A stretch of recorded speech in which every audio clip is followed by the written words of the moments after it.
While Joe Schmidt's charges might be dominating many of the rugby headlines, the next generation of Irish stars are also flying high.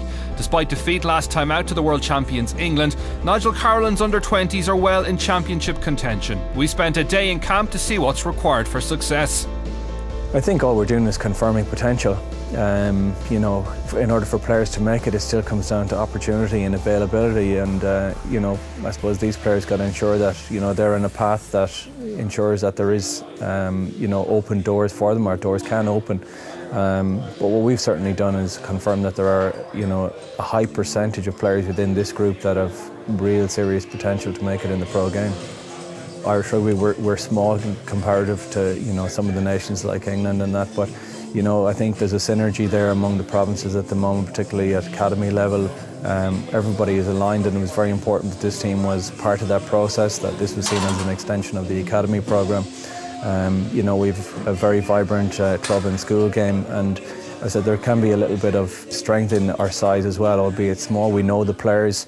We can confirm players at an early stage and then expose them. Now Byrne's got plenty of options outside him. Taken up the middle by Owens. It's a try for Ireland, they're in.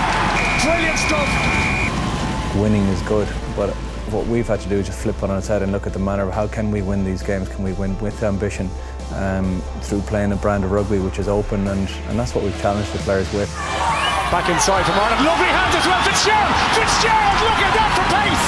Oh, what a try for Ireland! This morning we went through the individual reviews. We looked at the bits and pieces that make up the bigger things, and this afternoon obviously we look at the team stuff, the collective, so how can we improve upon that? So I mean that's part of the process, and that's what we're all about.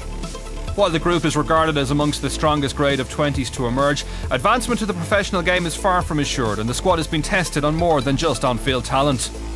Having days like today, I mean, it's very much every moment we have with them, it's an opportunity for us to challenge the players, for the players to grow in this environment. Everything that we say is shared with the academy managers as well. So as coaches and as a group, the message is the same. It's transparent, but it's ultimately for the player. We want to see players progress from this group into the senior status and through their provinces. I mean, that's in essence what we're about. Ultimately, all these guys need to play. Before we even get them into the system, they've come from the school, they've come from the club. That's very important to us. It's very important to the RFU as well. So we very much value that. And I think they have a lot to be proud of in relation to the players that they're producing. So the message is clear: success to be measured as much in the progression and development of players as it is in silverware, and the challenge for those involved is to maximise their exposure to what professionalism demands. It's very much a mirror of the senior setup, so we all try and keep ourselves to the same standard they held themselves, because those are the aspirations of this group. It's intense, like we've got a short day on the Tuesday, and just make sure we get all our work done, our analysis, and then our pitch work. We're on the ball today to make sure we get as much out of the day as we can. Can Ireland's under-20s find the answer defensively on this occasion? No, they can't. Obviously we're really disappointed to look at a lot of the video of the English match, and that's what today's for, to work on what went wrong and put that to bed, so next week we can just move on. We've only one day this week, so a lot of the lads have done their own individual review, and then we do a team review as well, so just try to get as much done as possible in this one day. Our business is player development, and we've got to ensure that we have a good crop of players coming through every year. This group now is starting to challenge more, and I think that's important. I mean, that's what we want and expect from this group. I think overall, I think we're in a good space. I think we're heading certainly in the right direction. We agree that there's an objective, firstly, to identify players for, and confirm players for professional rugby. So I think we're well down that road, and we've got a greater insight into a lot of the players, after 3 games. Yeah, and thanks very much to Nigel and his team for letting us have a peek inside what goes on in the under-20s world. And it's changing. I mean, what's it for now in contemporary terms? What are the under-20s for in the big picture? It's development, I think. You want them to try and win if you can at all possible, because that breeds confidence and that winning mentality. But is development shorthand for creating the next generation of pros? Yeah, it is. I think it is. And it's the 20s is more... It used to be the A team, the old A team that Frankie has loads of caps for. I have as well. But it's the Wolfhounds now. They don't play as many games. The 20s now, a lot of these young players are are coming through and they're ready to step into the provincial scene. Jack O'Donoghue last year, particularly down in Munster, he's come straight from 20s and his improvement but has been been immense. Exception rather than the rule, you're not going to get too many guys, I think, but I think it is development and get these guys through. But also, Colin McEnany said, straight into provincial rugby. Playing with their clubs as well is important. Is another avenue, yeah. Nigel Carlin said confirming potential. Now, it's very interesting to see what are his KPIs, his key performance indicators, right?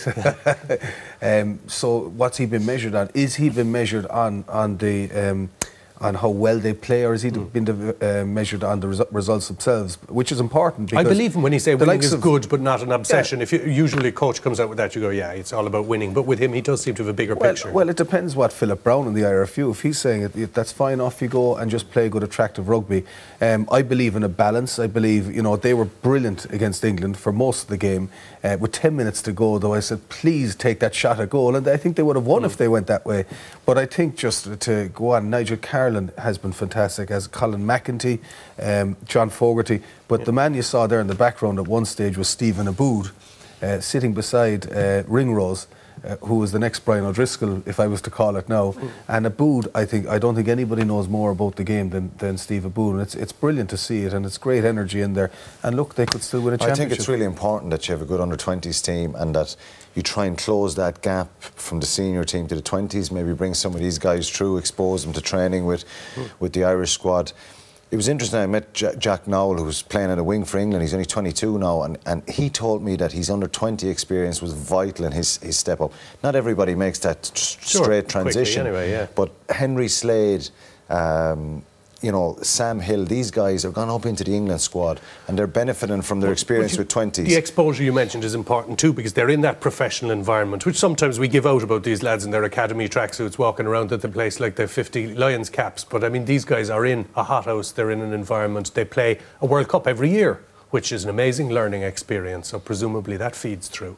Yeah, I mean, Ireland have done well. It's the only World Cup, actually, Ireland, the Under-19 World Cup that they ever won. When Brian O'Driscoll was playing, my brother Joey was on that team with Donegal Callan and Paddy Wallace as well. So that's the only World Cup we've ever won at that level.